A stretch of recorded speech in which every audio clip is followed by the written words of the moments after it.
All right, here we go. Our very first presentation is our very own Djedah Patez, right? And she's going to give a presentation on her very own Philippines, all right? Put your hands together for Djedah.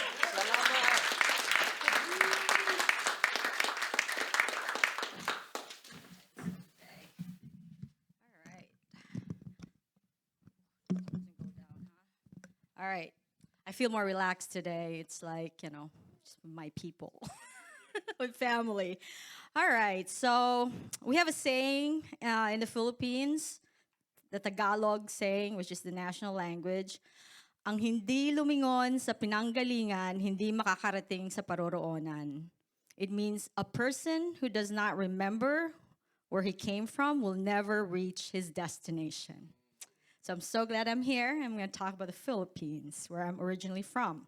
So does anyone know where the Philippines is? Okay, good. Yeah, I think most of you guys know, but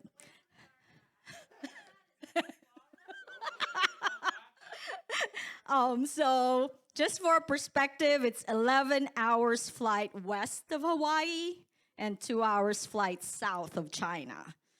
So we're closer to China. You can see that. So my topic is the U.S. hypocrisy in the Philippines. I'm going to talk about the U.S. military bases and how it contributes to the destabilization of independent-minded Filipino leaders. So how will this information benefit you? You will not be easily fooled by manufactured narratives. You will realize who the enemies of the Filipino people are. And it's not regular Americans. You'll notice as we go through US meddling in the Philippines, then after my talk, we jump from country to country, how similar these deceptive practices are. And they are still being implemented in various places abroad.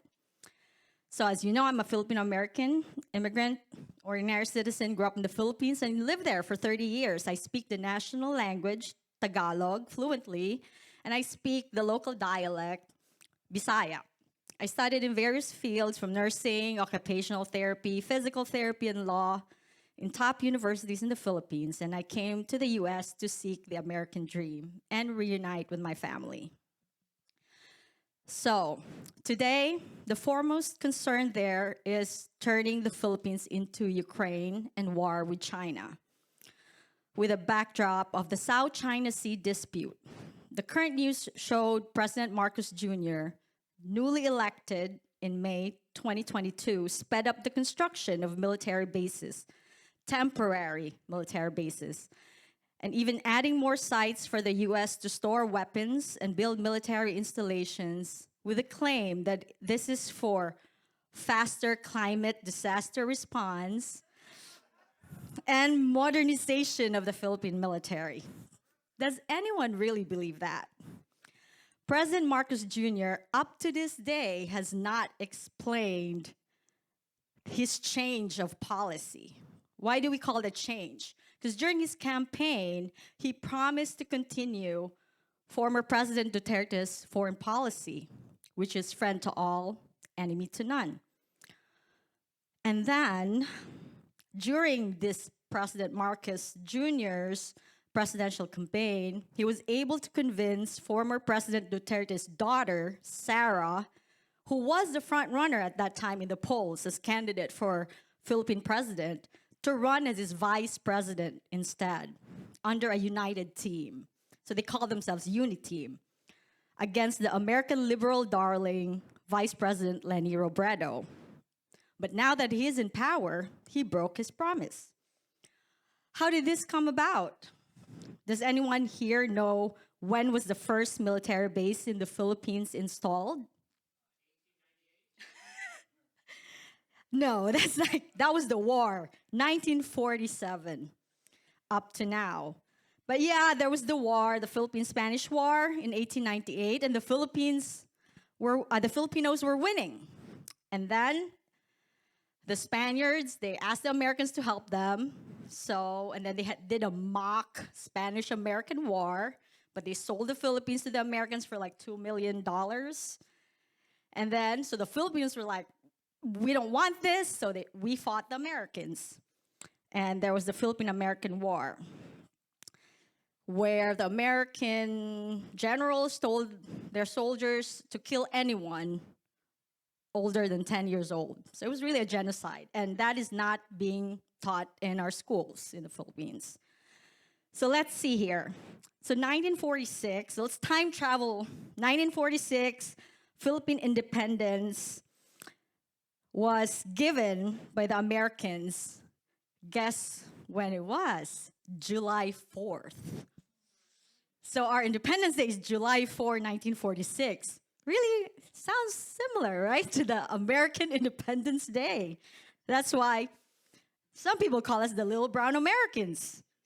And then 1947, so they gave us independence. 1947, they they signed a military bases agreement for 99 years.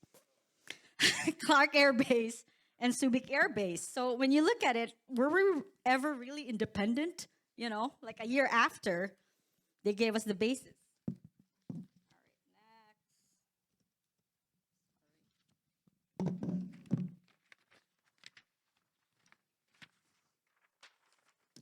Then in 1951, we had the Mutual Defense Treaty, which was signed to implement the first island chain strategy by Dulles. And this is to contain the Soviet Union and China during the Korean War. So this first island chain is from Japan, Taiwan, Philippines, Malaysia, and then south of Vietnam. Then there's a second chain behind that, going more east, and then there's a third chain. And then fast forward 1966, when President Marcos Sr., the first Marcos, got to power, he reduced the 99 years to 25 years for the military bases agreement. So I don't think the American government liked that. And he also implemented massive nationalization and industrialization. In 1975, President Marcos Sr. visited Mao, and they had a really good relationship. Mao said that we are a family now, and they pledged there's non-interference in the Philippines, and he even said it takes two hands to clap. So in 1986, People Power One, or the EDSA Revolution, happened. It's named after the road in Manila against Marcos. So he was ousted, and then he was replaced by President Cory Aquino, which is a U.S. puppet that implemented neoliberal shock therapy, huge privatization, shut down industries, shut down the only nuclear power plant built. The Filipinos are still paying for without using 1 watt of energy from it. So we loan money from the IMF, but we never use that nuclear power plant. In 1991, the Filipinos got tired of the military bases, so we kicked them out. We protested and all that. 1998, they did another treaty. It's called the Visiting Forces Agreement under President Mark Ramos, who's a general, a Filipino general, where they started the annual military exercises for counterterrorism. And then after that, there was another president that got elected that was more populist, President Estrada. But then he also got kicked out because he started questioning President Ramos's policy. So coming back closer to the present, to the South China dispute, it was really Obama's pivot to Asia that exacerbated the South China Sea dispute between the Philippines and China. Let's keep in mind there are 5 countries fighting in the South China Sea. It's not just Philippines and China. There's Vietnam, Malaysia, Indonesia, Brunei, and even the independent, province of Taiwan. We're fighting for territorial rights there because they said potentially there's oil there that's even bigger than Saudi Arabia. That's why those 5 countries are fighting there. But as Asians, they're very respectful to each other. They don't want to have a war with each other. So what Obama did is, in 2009, the Pentagon and the U.S. State Department worried about China's rise had the U.S. Energy Department issue a service contract to Forum Energy, Salim conglomerate, to extract oil and gas on the Reed Bank. That's in the South China Sea. So they granted that even if they're not part of the South China Sea. Of course, China protested. So when President Aquino was elected, Aquino III, so this is the son of Cory Aquino, he appointed an executive, Salim executive Alberto Del Sario, Foreign Affairs Secretary. It's like similar to Cheney from Halliburton, you know. Then he became VP. So this is what President Aquino III did. The energy guy became the Foreign Affairs Secretary. Then he issued the extraction of oil and gas on the Reed Bank. So of course, China protested. Forum Energy sent a vessel. It was blocked by China. The U.S. sent the U.S. Hamilton warship. They gave it to the Philippine Navy, and they threatened fishermen, Chinese fishermen there. And there was a standoff in Scarborough Shoal. So President Aquino III started ranting against China. And then after that, for some reason, the official in the U.S. told the Philippines that China agreed to leave the Scarborough Shoal, so the Philippines should also leave and just empty that area. So the Philippine vessel left, but China stayed. And then when they asked China, the Chinese official said, we never said that. We never said we were leaving. So then that's now being used in the Philippines as propaganda that China is occupying that shoal is supposed to be for us. When in fact, that area is disputed territory. Again, 5 countries are arguing who really owns that area. So then in 2013, China rejected direct arbitration. So there was a massive anti-China campaign against under President Aquino III. So China started building islands there. So those temporary islands in the news, that's when they started in 2013. So it's not really China that's starting this fight. It was in 2009 with Obama's pivot to Asia. Then in 2014, the U.S. with the Philippines signed another defense treaty. It's called EDCA, an Enhanced Defense Cooperation Agreement, which sounds similar to EDSA, the former revolution. It's for 10 years, and you can renew unless notice is given a year before. It says in this new, remember we kicked out the permanent U.S. military bases in 1992. This 2014 one is saying it's not a permanent base. It's temporary. And the Filipinos are allowed use and access, but they're allowed to build. The Americans are allowed to build there and operate facilities on the Philippine shore. But it's temporary, okay, Filipinos? And they claim they're not going to put any nukes there. So in 2016, President Aquino III agreed to have 5 bases, and then they filed a UN arbitration against China. China refused to participate, and the Philippine government spent $53 million only to be given at the UN arbitration a toothless award. It didn't really give us anything. It just said that China's 9-dash line was illegal, but didn't ask China to do anything.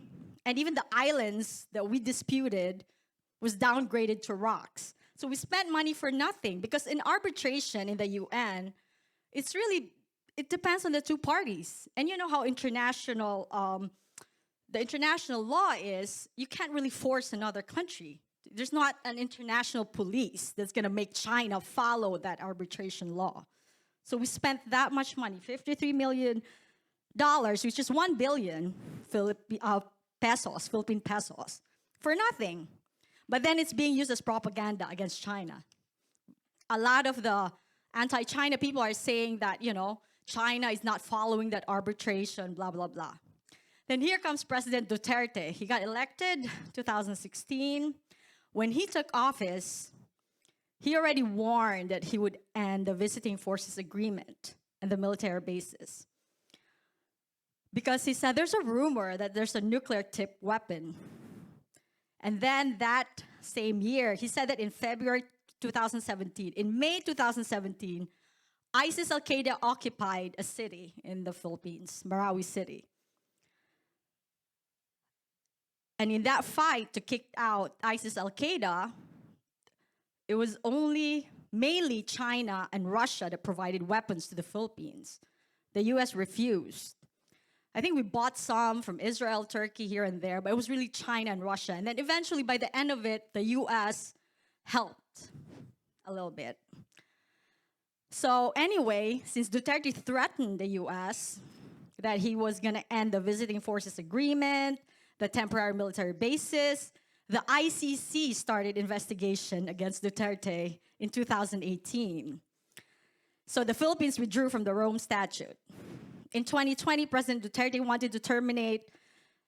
He threatened again to terminate the Visiting Forces Agreement because he wanted leverage to move closer to Russia and China.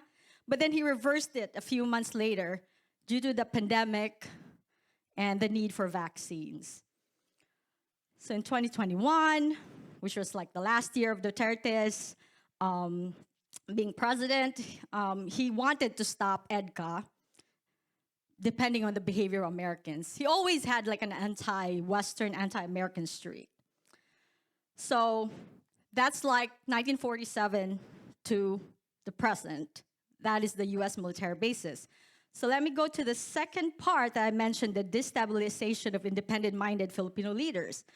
The ICC seeking prosecution of Duterte. It's kind of similar to Putin, right? There's a threat of a coup, plus the color revolutions in 1986 against President Marcos Sr., who also shortened the military bases. And then in 2001, against President Estrada, who was a populist president, who questioned President Ramos, the general's very pro-US policies and massive privatization. All these color revolutions are backed by international and domestic Filipino NGOs. And even the Chinese Foreign Ministry statement in February 2023 pointed this out. So let's start with President Marcos Sr. We all know he was an anti-communist, but he did lead the industrialization of the country and nationalize many big industries. This might be a bit controversial, especially with Western communists being closer to like the Filipino leftists. But this is what he did, you know, I'm just stating facts. And he normalized ties with Mao with the Asians for Asia speech. Schultz mentioned the economic Hitman book that through IMF and World Bank, the West squeezed the Philippines dry with higher loan interest rates under Marcos. President Marcos Sr. complained there was no way poor countries can pay off its debt and that it's time for debt relief. Next, it was President Estrada in 1998 when he was elected. He was portrayed, he was a populist. He became famous because he's an actor, so from rags to riches.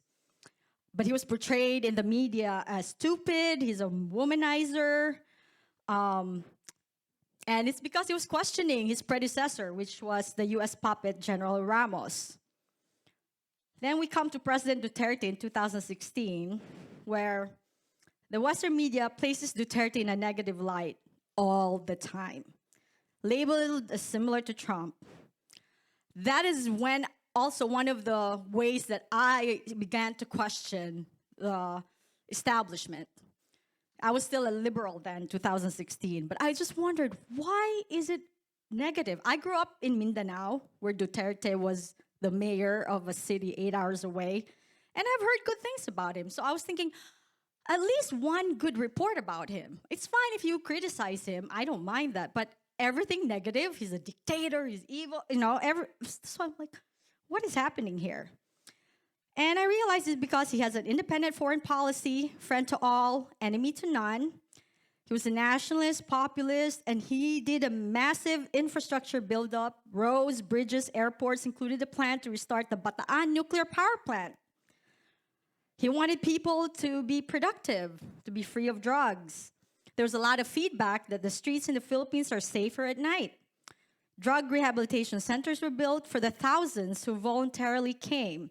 Hospitals were built in Mindanao, where during my time there, if you had a heart attack, you had to be flown to a different island for them to save you. They cleaned up garbage-infested Manila Bay. His city of Davao had the only 911 and regular garbage collection. And he refused the proposal to make Davao City a drone base. So what are the three things that they point out against him? Is the drug war, death squads, and that he's a dictator. So in the Philippines, the drug that's popular is meth. But you compare it here in the US, if you point out the hypocrisy, the government here are jailing black people for very small quantities of marijuana. We have the opioid crisis. There's a flooding of cocaine in black neighborhoods. So who does the West think that they can tell the Philippines, not to fight a drug war, and they're fighting it here? So that's the hypocrisy. And then about death squads.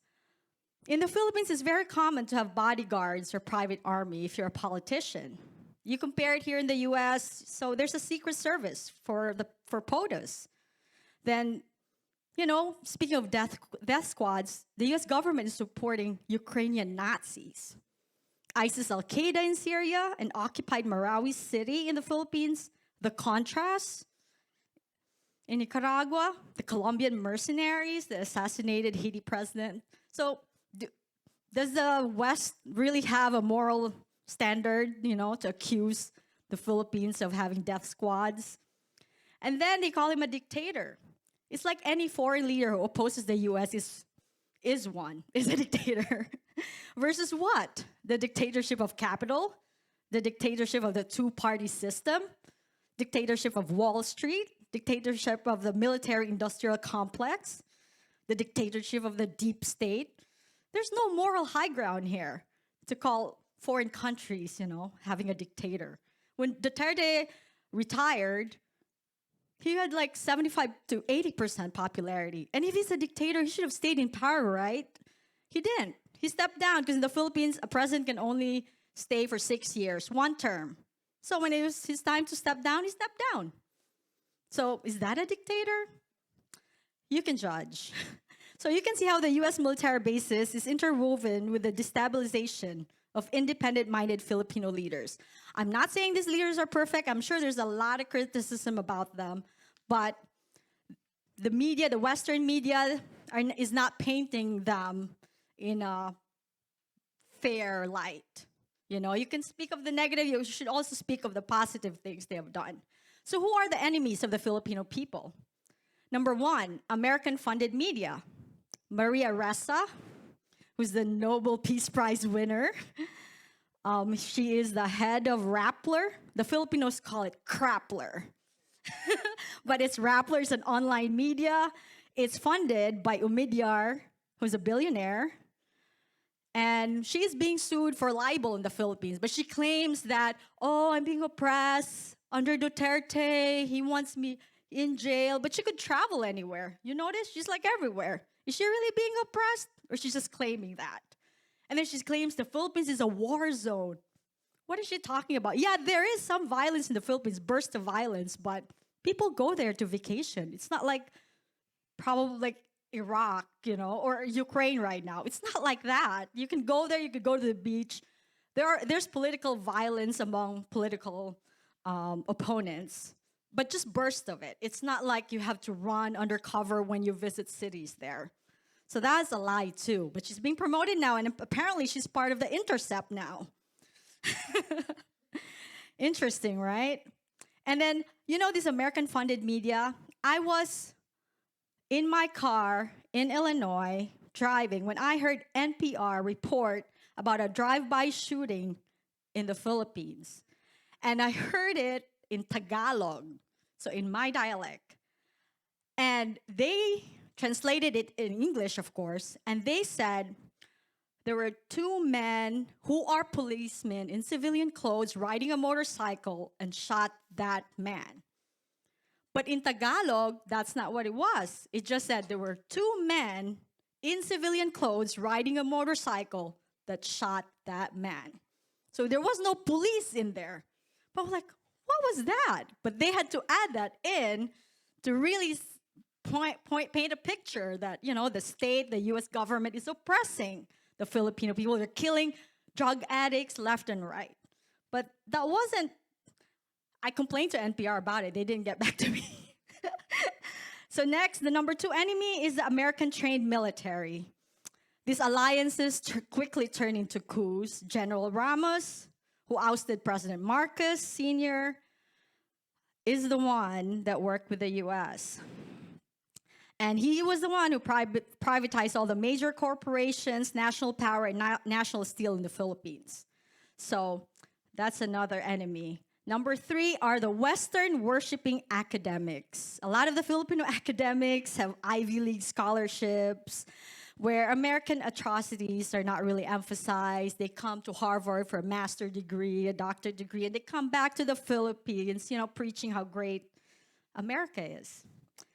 Number 4 enemy of the Filipino people are the Western-aligned oligarchs. In the Philippines, I'll name them. It's the Aboitiz and Lopez's. They own the electric company. Even Cory Aquino's Hacienda Lucita, she was a sugarcane owner. When she did land reform under her term, she exempted her own hacienda, her own sugarcane farm from the land reform. That's why the farmers there rioted against her. So number 5 enemy of the Filipino people are the Western-backed NGOs, which quickly turned into color revolutions. There's the Western Rights Group here, who's funded by the NAD, Gabriela, the LGBTQ group, trained with the USAID, Bahaghari. There's Migrant Rights Group with secret funding. There's the Migrante International. I was asking them, where do they get their funding? They won't tell me. And then there's Fisher folk orgs that protested the Manila Bay cleanup for dolomite sand. You know that Manila Bay, I went to, all my life, 40 years of my life, that's garbage filled. It smells, it stinks all the time. Under Duterte, it got cleaned up for the first time. I never thought it's ever going to be cleaned up. But now the Fisher folk rights people are protesting it because they're using dolomite sand, because that sand is not environmentally friendly, blah, blah, blah, blah. They have a lot of complaints, but now tourists go there. You can sit at the bay and, So it's very interesting how that happens. So you can sense they want the Philippines to stay pure and pristine, all these NGOs, meaning it's poor and backwards. That's really what they want. Popularresistance.org, maybe you subscribe to that. In 2020, they reported a Zoom conference of various Filipino NGOs and church leaders calling for sanctions on the Philippines in the name of human rights violations of Duterte. I complained to them. I said, sanctions kill. Why are you promoting sanctions on your own people? It was during the pandemic too. They took it down. They took that article down. So it's really interesting how these NGOs, it's kind of like Planned Parenthood here in America, where they protested against Medicare for all. You wonder why, right? They're supposed to be for women's health care. Well, because if we get Medicare for all, we don't need Planned Parenthood, right? Their business is kind of shut down. That is why they're against that. So, despite of all these enemies of the Filipino people, I have another saying. I'm almost done. And this time in my local dialect, Bisaya, it says, sa kinabuhi walay butang nga sigurado. Kay kada minuto, pwedeng naay magbago. It means in life, nothing is certain, because any minute now, change is possible. So what can you do listening to me? There's only 2 things I ask of you. Since you don't live there, you haven't grown up there, you don't really know the culture. Number 1, express doubt when you hear something in the mainstream media about the Philippines. Don't buy into it. Google, Wikipedia are not unbiased. So just express doubt if people tell you something about the Philippines. Number 2, emphasize self-determination of the Philippines. Stop the Western savior complex. Develop a mindset of leaving foreign countries alone. This might be controversial, but when a Filipino NGO asks for your help, just say no. There may be exceptions, such as disaster relief, but the majority should be ignored, especially those which are politically motivated. Keep in mind that majority of the Filipinos who come to the West are usually middle to upper classes. The poor, working class, and the ultra-rich stay in the Philippines. Ultimately, let's all keep in mind that people in other countries are not stupid. They know their country more. Let's trust them and let them be. We need to fix our problems here. We need to stop meddling out there. The thing I love about America is we value privacy. We don't like other people minding our own business. We don't like to be told what to do. How about we give that same respect to other countries? How about we apply that to foreign policy? Thank you very much for listening.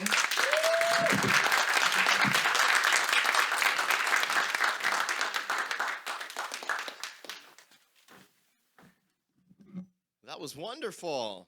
All right. Thank you, Djedah.